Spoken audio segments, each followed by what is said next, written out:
बड़ी खबर आ रही है। जोगनिया ऑनलाइन बेटिंग ऐप के जरिए यहां पर जुआ सट्टेबाजी रैकेट का पर्दाफाश हुआ है और डायरेक्टरेट ऑफ एनफोर्समेंट या ईडी ने चित्तौड़गढ़, उदयपुर और स्ल्यूम्बर में बड़ी कार्रवाई करते हुए कई जगहों पर छापेमारी की। अवैध ऑनलाइन जुआ और सट्टेबाजी का एक बड़ा रैकेट यहां चल रहा था। ये लोग क्रिकेट, फुटबॉल, ऑनलाइन करेंसी और कई तरह के चार्ट्स गेम्स जो है, ऑनलाइन गेम्स जो है, उसमें सट्टा लगवाते थे। लोगों से पैसे कैश में ऑनलाइन मोड से वसूलते थे। मेरी जानकारी के मुताबिक आरोपी लोगों को बड़ी जीत का लालच देता था, प्लेटफॉर्म पर जोड़ता था फिर, और ऐप चला रहे लोग दिन दिहाड़ी मजदूरों और कम आयु वाले युवकों को टारगेट किया करते थे। शिकायतों में आरोप है कि इस रैकेट ने सैकड़ों करोड़ रुपए की ठगी की है। ईडी की छापेमारी में खुलासा हुआ है कि बाल मुकुंद इनानी सैकड़ों म्यूल बैंक अकाउंट्स के जरिए पूरे रैकेट को चला रहा था। मास्टरमाइंड यही आदमी था। मध्यस्थों को कमीशन देकर फर्जी या दूसरों के नाम पर बैंक खाते खुलवाए जाते थे। खिलाड़ियों से लिए गए पैसे इन्हीं खातों में डाले जाते थे ताकि ट्रांजैक्शन का पता ना चले। इन अकाउंट्स के जरिए अवैध कमाई को घुमाकर सिस्टम में मिलाया जाता था। तो देखिए, एक जोगनिया ऑनलाइन बेटिंग ऐप के जरिए चल रहे जुआ सट्टेबाजी रैकेट का एक बड़ा भांडाफोड़ हुआ है, पर्दाफाश हुआ है, जहां डायरेक्टरेट ऑफ एनफोर्समेंट यानी ईडी ने चित्तौड़गढ़, उदयपुर और स्ल्यूम्बर में बड़ी कार्रवाई की। बड़ी कार्रवाई की है और सलमान मंसूरी हमारे साथ लाइव जुड़ गए इस पर और जानकारी देने के लिए। सलमान, एक बड़ा रैकेट, एक माने से बहुत बड़ा रैकेट ये देखा जा रहा है। कितने लोग इस नेक्सस में जुड़े हुए थे और क्या ये सिर्फ राजस्थान की बात हो रही है या नहीं, अन्य शहरों में भी ये जो खेल है वो खेला जा रहा है? आदित्य, मैं बता दूं, पूरा जो मामला है ये कपासन क्षेत्र का है, जहां पर यहाँ के जो हिस्ट्री शीटर है बाल मुकुंद इनानी, जो यहाँ पार्षद भी रहे हुए हैं वो, और इसके द्वारा जो है पूरा ऑनलाइन गेमिंग ऐप जोगनिया करके एक गेम था, उसको यहाँ चलाया जाता है। और उसी को लेकर जो है लोगों को उसमें खाते खोलने के मजदूर और ऐसे किसानों को जो है उनको मोहरा बनाया जाता है, उनके नाम से खाते खोले जाते थे और उन्हीं के जो ट्रांजेक्शन करते थे। और इसका जो पूरा जो मास्टरमाइंड है जो इनानी, बाल मुकुंद इनानी, वो दुबई में बैठ के पूरा है ये रैकेट चलाया जाता था। और अभी 2 दिन पहले, जो आपको पता होगा, 2 दिन पहले ही जो है यही रेजिडेंस है जहाँ पर पूरा यहाँ ईडी के छापा मारा था। जो तकरीबन 10 से 12 ठिकानों पे यहाँ छापे मारे गए थे। उसमें से हालांकि पुष्टि नहीं हो पाई, लेकिन सूत्रों से ये मिली जानकारी कि कुछ नकदी मिली है, कुछ कार भी यहाँ जब्त हुई है। ऐसा कई मामले, उनके जो परिचित है, उनके रिश्तेदार है, उनके सहयोगी, उनके लगभग 8-10 ठिकानों पर जो है यहाँ छापा मारा गया था। और जो ईडी ने पूरी यहाँ कार्रवाई की थी।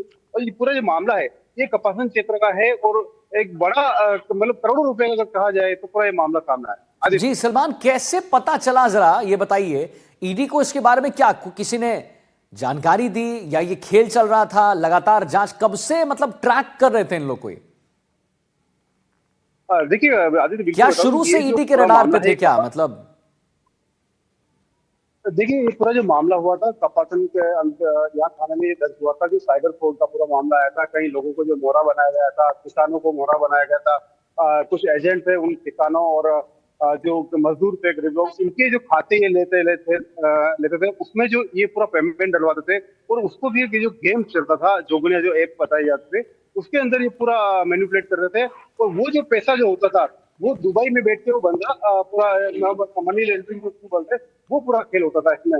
और ये जो था कि कुछ अभी जनवरी माह में भी जो है पुलिस ने पूरी एक लिस्ट बना के जो है कोर्ट में यहाँ पेश की थी।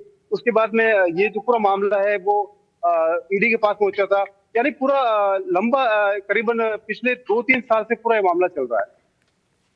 चलिए ठीक है सलमान, बहुत बहुत धन्यवाद आपका महत्वपूर्ण जानकारी देने के लिए, हमारे दर्शकों तक महत्वपूर्ण जानकारी जो है पहुंचाने के लिए। चलिए अब आगे बढ़ते हैं, जयपुर की ओर चलेंगे। बड़ी खबर जयपुर से आ रही है। देखिए, आईटीएटी में महाभ्रष्टाचार पर सीबीआई का शिकंजा जो है कसता जा रहा है। 18 से ज्यादा लोगों के खिलाफ एफआईआर दर्ज किया गया है। कोटा के यश अक्षय बिल्डर्स के खिलाफ मुकदमा दर्ज किया गया है। और बताते चलें कि यश अक्षय बिल्डर्स के 3 डायरेक्टर्स के खिलाफ भी एफआईआर दर्ज है। डायरेक्टर मनीष धारीवाल के खिलाफ मुकदमा दर्ज है। अलौकिक जैन, शोभित काला के खिलाफ एफआईआर दर्ज है। आईटीएटी जयपुर के सह रजिस्ट्रार के खिलाफ केस दर्ज है। सह रजिस्ट्रार केसी मीना के खिलाफ सीबीआई में मुकदमा दर्ज है। और घूसकांड के 3 चार्टर्ड अकाउंटेंट्स के खिलाफ भी एफआईआर दर्ज है। सी गौरव जैन, मनीष शर्मा, सुहानी के खिलाफ एफआईआर दर्ज है। मास्टरमाइंड राजेंद्र सिंह के खिलाफ दर्ज हुई है एफआईआर। कोटा निवासी मुजम्मिल और भिवाड़ी के प्रवीण लांबा पर केस दर्ज हुआ है और अब तक आईटीएटी जयपुर के 2 मेंबर्स को यहां गिरफ्तार किया जा चुका है।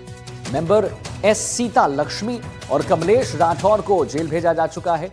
मामले में आईटीएटी अन्य मेंबर भी संलिप्त पाए गए हैं। हवाला के जरिए आईटीएटी मेंबर करते थे घूसखोरी। मेंबर्स यश अक्षय बिल्डर्स पर सीबीआई ने रिवर्स ट्रैप मामले में कई बड़े लोगों पर ये गाज गिर सकती है, इस बात की भी जो है अंदेशा जताया जा रहा है। 12 से ज्यादा लोगों की तलाश में सीबीआई की टीम। तो दलाल हैं इसमें, सीए हैं इसमें, संलिप्तता देखिए किनकी, वकील है, जुडिशनल मेंबर हैं और आम लोग भी हैं। टैक्स का ये पूरा बड़ा भांडाफोड़ हुआ, एक बड़ा खेल यहां पर खेला जा रहा था। 18 से ज्यादा लोगों पर केस दर्ज किया गया है।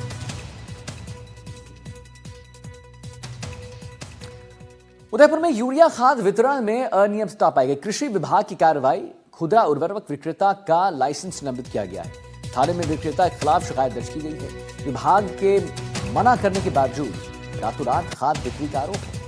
पोश मशीन में खाद बेचने को नहीं मिली एंट्री और मावली तहसील आमली गांव का ये पूरा मामला है। तो उदयपुर में देखिए यूरिया खाद वितरण में अनियमितता पाई गई है। कृषि विभाग की कार्रवाई हुई है। खुदरा उर्वरक विक्रेता का लाइसेंस निलंबित किया गया है। थाने में विक्रेता के खिलाफ शिकायत दर्ज की गई है।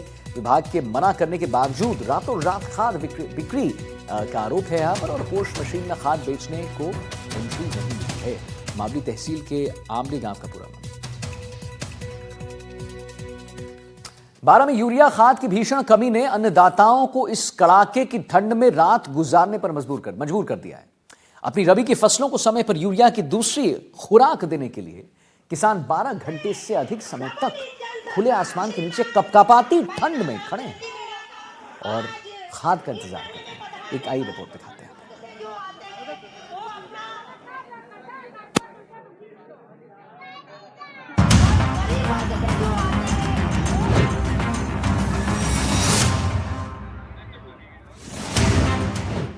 लाइन में ठिठुरते किसान, फिर भी नहीं मिल रही खाद। 12 में यूरिया का संकट, खाद के लिए लंबी लाइन, भीड़ देख चकरा जाएगा सिर। तस्वीरें 12 जिले से हैं। यूरिया खाद संकट ने किसानों को उस चरम पर धकेल दिया है जहां अपनी फसल बचाने के लिए उन्हें 12 घंटे से अधिक समय तक कपकपाती ठंड में खुले आसमान के नीचे रात गुजारनी पड़ती है। 3 कट्टे के लिए किसान की जिंदगी खराब हो रही है। लाइट आती है सुबह से शाम तक। हम 5 दिन से यहाँ आ रहे हैं, 5 दिन से परेशान हो रहे हैं। सुबह से आते हैं भूखे बिल्कुल और शाम को 6 बजे जाते हैं, रोटी भी नहीं मिलती है। अभी हमारे मोटरें बंद है, मोटरें बंद करके लाइट आ रही है, मोटरें बंद करके आ रहे हैं। खाद नहीं है तो क्या करेंगे? लेडीज है वो रोटी बनाएगी कि यहाँ लाइन में खड़ी होगी। गेहूं और सरसों की फसलों को बचाने के लिए अन्नदाता लाइनों में नजर आ रहे हैं। खाद के लिए टोकन पाने की उम्मीद में क्या पुरुष क्या महिला, बुजुर्ग से लेकर हर उम्र के किसान खाद की जंग लड़ रहे हैं। हम कई दिनों से कृषि विभाग और केवीएसएस के चक्कर काट रहे हैं, पर अभी तक हमको यूरिया का देने का आश्वासन नहीं दिया जा रहा है। आज आ रहा है, कल आ रहा है, आज आ रहा है, कल आ रहा है। 12 में किसानों के समर्थन में कांग्रेस ने विशाल धरना प्रदर्शन किया, जिसमें अंता विधायक प्रमोद जैन भाया भी शामिल हुए। इस दौरान उन्होंने कहा कि 12 के किसानों के साथ सौतेला व्यवहार किया जा रहा है। पूरा किसान की दारमदार इस फसल के ऊपर है और अगर अभी पर्याप्त यूरिया नहीं मिलता है तो ये इस फसल की पैदावार प्रभावित होगी। किसान पहले से कर्ज में डूबा हुआ है, पहले से परेशान है और किसान को और नुकसान का सामना उठाना पड़ेगा। हमारी मांग है कि आज से ये 12 जिले की सप्लाई चंबल फर्टिलाइजर भी बढ़ाए। अन्य जहाँ से सरकार ने आवंटन किया वहाँ से भी सप्लाई तुरंत आए। 8-10 दिन में अगर सप्लाई प्रॉपर नहीं होती है तो हम मजबूर होकर हमको यहाँ पर आमरण अनशन पर बैठना पड़ेगा। उसकी पूरी जिम्मेदारी चंबल फर्टिलाइजर के प्रबंधकों की होगी और राजस्थान सरकार की होगी। हर जगह लाइनें लगी हुई है, पुलिस वाले लाइनें लगा रहे हैं। सुबह 4 बजे लाइन लगती है और शाम तक यूरिया नहीं मिल पा रहा है। यूरिया के नाम पर यूरिया के साथ साथ अटैचमेंट दिया जा रहा है। 500 रुपए का यूरिया के साथ 1000 रुपए का अटैचमेंट दिया जा रहा है। आखिर जो जिस व्यक्ति के पास 5 बीघा जमीन है, 2 बीघा जमीन है, उसको अगर आप 2 कट्टे के साथ अटैचमेंट देंगे तो आखिर उसको रखेगा कहाँ? तो हमारी जो मांगे कि तो अटैचमेंट बंद किया जाए और जितनी आवश्यकता किसान को है उतना यूरिया उसको दिया जाए। जो खाद की जो सबसे बड़ी ज्वलन समस्या है, हजारों लाखों की संख्या में किसान भाई रोड पे आ गए हैं, सड़कों पे आ गए हैं और लाइनों में लग रहे हैं। कोई चक्कर खा के गिर रहा है, पूरे परिवार सहित लाइनों में लग रहे हैं।